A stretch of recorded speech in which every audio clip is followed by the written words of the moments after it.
மாயையை தாண்டி முக்தியை நோக்கி என் அண்ணாமலை பயணம். பொருளாதார பிடியிலிருந்து ஆன்மீக விடுதலை. ஒரு காலகட்டத்தில் வாழ்க்கையின் ஓட்டமும் அலுப்பும் சலிப்பும் என் மனதை தட்டியபோது எனக்குள் ஒரு கேள்வி எழுந்தது. இந்த ஓட்டத்தின் முடிவு என்ன? வாழ்க்கையின் இறுதி இலக்கு என்ன? நான் சேர்ப்பவையெல்லாம் யாருக்காக? இறுதியில் என்னோடு வரப்போவது எது? முயன்றேன், உழைத்தேன், இயன்றதை சேர்த்தேன். என் கடமைகள் அனைத்தையும் செவ்வனே செய்து முடித்து அவற்றை உரியவர்களிடம் நம்பிக்கையோடு ஒப்படைத்தேன். ஒரு கட்டத்தில் போதும் என்ற எண்ணம் இயல்பாகவே மனதில் தோன்றியது. அன்று முதல் பொருளாதாரத்தின் பிடியிலிருந்து என்னை மெதுவாக விடுவித்துக் கொண்டேன். என் தேடல் பொருளுக்கானது அல்ல, பொருளை தாண்டிய பேரானந்தத்திற்கான ஒன்று என்பதை உணர்ந்த கணத்தில் உலகப் பற்றுகள் தாமாகவே தளரத் தொடங்கின. என்னுள் எழுந்த கேள்விகளுக்கான பதில்கள் வெளியிலிருந்து அல்ல, உள்ளிருந்தே உதித்தன. சில விளக்கங்கள் குருமார்களின் அருளால் வந்து சேர்ந்தன. என்னால் இன்னும் உழைக்க முடியும், ஆனால் உழைப்பதன் மூலம் அடைய வேண்டியது இனி ஒன்றுமில்லை என்ற மனநிலையை அடைந்தேன். உறவுகள் இன்னும் சில ஆண்டுகள் உழைத்தால் இன்னும் சில லட்சங்கள் சேர்க்கலாம் என்று நினைத்திருக்கலாம். அது அவர்களுடைய எண்ணம். ஆனால் அது என்னை இயக்கும் சக்தியாக இல்லை. அவர்கள் என்னை முழுமையாக புரிந்து கொண்டதால் கிடைத்த சுதந்திரமாகவே அதை நான் மனப்பூர்வமாக ஏற்றுக்கொண்டேன். பாலிய பருவம், 8 வயதில் திருப்பதி கைங்கரியமும் இறைத்தேடலும். ஒவ்வொரு மனிதனின் தனிப்பெயரையும் அவனுடைய குணாதிசயங்களையும் பிறப்பின் ரகசியங்களையும் இறைவன் ஒருவன் மட்டுமே அறிவான். பூர்வ ஜென்மத் தொடர்பால் நமக்கு கிடைத்த இப்பவியின் தேர்வில் நாம் தேர்ச்சி பெற வேண்டும் என்பதற்காக சித்தர்களும் ரிஷிகளும் நாயன்மார்களும் ஆழ்வார்களும் கலியுக மனிதர்களுக்கு மிக எளிமையான மார்க்கங்களை தந்து சென்றுள்ளனர். அதை நாம் கடைப்பிடித்து அதன் வழியில் நடந்தால் என்ன கிடைக்கும் என்பதே இந்த மனித பிறவியின் முக்கிய நோக்கம். என் இளமை பிராயத்தில் என் தந்தையார் ரயில்வே பணியில் இருந்ததால் அடிக்கடி திருப்பதி செல்லும் ஊழியர்களுக்கான அனுமதி சீட்டு கிடைக்கும். அது முதல் திருமலை திருப்பதி மீது எனக்கு மிகுந்த ஈடுபாடும் விருப்பமும் உண்டானது. ஒருமுறை யாருக்கும் கூறாமல் வெறும் 8 வயதே நிரம்பிய சிறுவனாக நான் சென்னை சென்ட்ரலில் இருந்து ரேணிகுண்டா வழியாக திருப்பதிக்கு சென்று அங்கேயே தங்கிவிட்டேன். அங்கு தங்கியதோடு மட்டுமல்லாமல் அந்த ஏழுமலையானின் திருப்பதி ஆலயத்திலேயே கைங்கரியம் எனும் தெய்வீக பணியையும் செய்தேன். என் தந்தையார் என் மன ஓட்டத்தை அறிந்து திருப்பதிக்கு வந்து என்னை கண்டுபிடித்து மீண்டும் வீட்டுக்கு அழைத்து வந்தார். பாலிய பருவத்திலேயே வீடு விட்டு வெளியேறும் அந்த ஆன்மீக பழக்கம் என்னை தொடர்ந்தது. அடுத்த முறை சென்னை ரேணிகுண்டா வழியாக பம்பாய் நகரத்திற்கே சென்று விட்டேன். அதன் பின் ஒரு வழியாக என்னை மீட்டு கொண்டு வந்து சென்னையில் ஒரு சிறுவர் சீர்திருத்த பள்ளியில் சேர்க்கப்பட்டு அங்கேயே 8 வயது முதல் 18 வயது வரை படித்தேன். உலகியல் வாழ்வும் பாபா நிகழ்த்திய நிழற்பட கலை அற்புதம். படிப்பிற்கு பின் பெற்றோர் ஆசியுடன் எனக்கு அரசு கண் மருத்துவமனையில் வேலை கிடைக்கப் பெற்றது. நல்ல மனைவி, பிள்ளைகளுடன் இல்லறம் என்னும் தெய்வீக வாழ்வில் நுழைந்தேன். எனினும் குடும்பத்தை சீரும் சிறப்புமாக நடத்த அரசு வருவாய் போதுமானதாக இல்லாததால் திரைத்துறையில் பணி தேடி முயன்றேன்.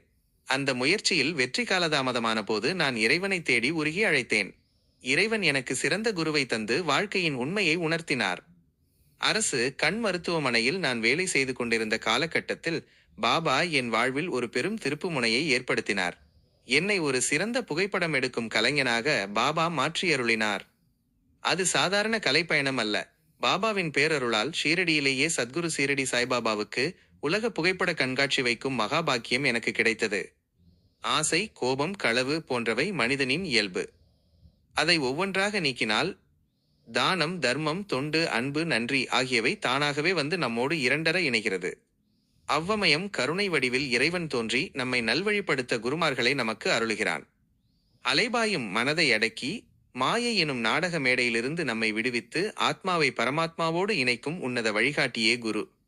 திருப்பதி வேங்கடநாதன், அண்ணாமலை, அருணாச்சலன் ஆகியோரின் அருளால் எனக்கு சத்குரு சீரடி சாய்பாபா வடிவில் பேரொளி கிடைத்தது. பாபாவின் பேரருளும் மெய்சிலிருக்க வைக்கும் லீலைகளும். நான் மனித வடிவில் தெய்வத்தை கண்டிருக்கிறேன். சத்குரு சீரடி சாய்பாபாவின் நேரடி தரிசனத்தை பெற்ற பாக்கியசாலி நான். அன்று பாபா எனக்கு அளித்த அறிவுரை: தெய்வீக அனுபவங்களை இடம், பொருள், ஏவல் பார்த்து மட்டுமே பேச வேண்டும். என் மீது முழு நம்பிக்கையோடு அல்லாமல் தங்களின் தற்காலிக தேவைகளுக்காகவே பலரும் என்னை வணங்குகிறார்கள். அதனால் உன்னை நம்ப மாட்டார்கள். ஆனால் இன்று இந்த லீலைகளை பேச பாபா அனுமதி தந்துள்ளார் என்பதால் இதை நன்றியோடு பதிவு செய்கிறேன். பாபா தன் வரலாற்றின் மறக்கப்பட்ட புண்ணிய ஸ்தலங்களான தூப்கேடா, பத்ரி மற்றும் சேலு போன்ற இடங்களை அடியேன் மூலமாக கண்டறிந்து அங்கு பாபாவிற்கு பக்தி பெருக்கோடு ஆலயங்கள் அமைப்பதற்கும் அவரே முதன்மை காரணமாக இருந்து என்னை வழிநடத்தினார். 1. கிரிவலப் பாதையில் கார்த்திகை தீப அற்புதம். மகா கொடிய கொரோனா பேரிடர் காலத்தில் ஒரு வருடம் கிரிவலப்பாதையில் யாரும் இல்லாத சூழல் நிலவியது. அப்போது கார்த்திகை தீபத்தன்று சிவபெருமான் அருகில் நின்று தீப தரிசனம் செய்யும் மகா அற்புதம் எனக்கு கிடைத்தது. அந்த 10 நாட்களும் கிரிவல பாதையில் தீபம் ஏற்றி அங்கேயே உணவு சமைத்து பலருக்கும் அமுது படைத்த போது ஏற்பட்ட ஆன்மீக அனுபூதியை வார்த்தைகளால் விவரிக்க முடியாது. 2. குடும்பத்தினர் கண்ட உச்சநிலை தரிசனம். ஒருமுறை எனது பிறந்த நாளின் போது என்னை சந்திக்க என் இல்லத்தரசியும் பிள்ளைகளும் வந்திருந்தார்கள். நான் அப்போது ஆழமான தியான பூஜையில் இருந்ததால் அவர்கள் வந்ததை கூட உணரவில்லை. ஏன் இவர் நம்மை பார்த்தும் பார்க்காதது போல் இருக்கிறார் என்று பிள்ளைகள் கேட்க, பூஜை நேரத்தில் அவருக்கு முன்னால் யார் இருக்கிறார்கள் என்பதே அவருக்கு தெரியாது என்று மாதாஸ்ரீ கூறினார். பின்னர் ஒரு நாள் திருவண்ணாமலை பெரிய கோயில் அன்பிற்கு இனிய திரு ராஜாராம் அவர்களின் பாசத்தினால் கொரோனா கட்டுப்பாடுகள் இருந்த நேரத்தில் எந்த ஒரு பக்தரும் இல்லாத அந்த சூழலில் எங்களை ஆலயத்திற்குள் அழைத்துச் சென்றார். உரிய பாதுகாப்போடு அண்ணாமலையாரின் அந்த உச்சநிலை தரிசனத்தை என் குடும்பத்தினர் கண்டபோதுதான் அவர்களுக்கு என் மீதும் என் ஆன்மீக நிலையின் மீதும் முழுமையான நம்பிக்கை பிறந்தது. இவருக்கு எப்படி இது போன்ற நேரங்களில் உச்சநிலை தரிசனங்கள் கிடைக்கிறது என்று அவர்கள் ஆச்சரியப்பட்டார்கள். இப்படித்தான் அனுபவங்கள் பலரை உணர்த்தும். 3. சோதனைகளை வென்ற சாயி பக்தி. என் இளைய மகள் சாய் தர்ஷினியின் திருமணத்தின் போதும் பல கட்டுப்பாடுகளும் சட்டத்திட்டங்களும் இருந்தன. ஆனால் திருமணத்திற்கு சில நாட்களுக்கு முன்பு தடைகள் நீக்கப்பட்டு எந்த ஒரு கடன் சுமையும் இல்லாமல் சத்குருவே முன்னின்று அந்த திருமணத்தை நடத்தி வைத்தார்.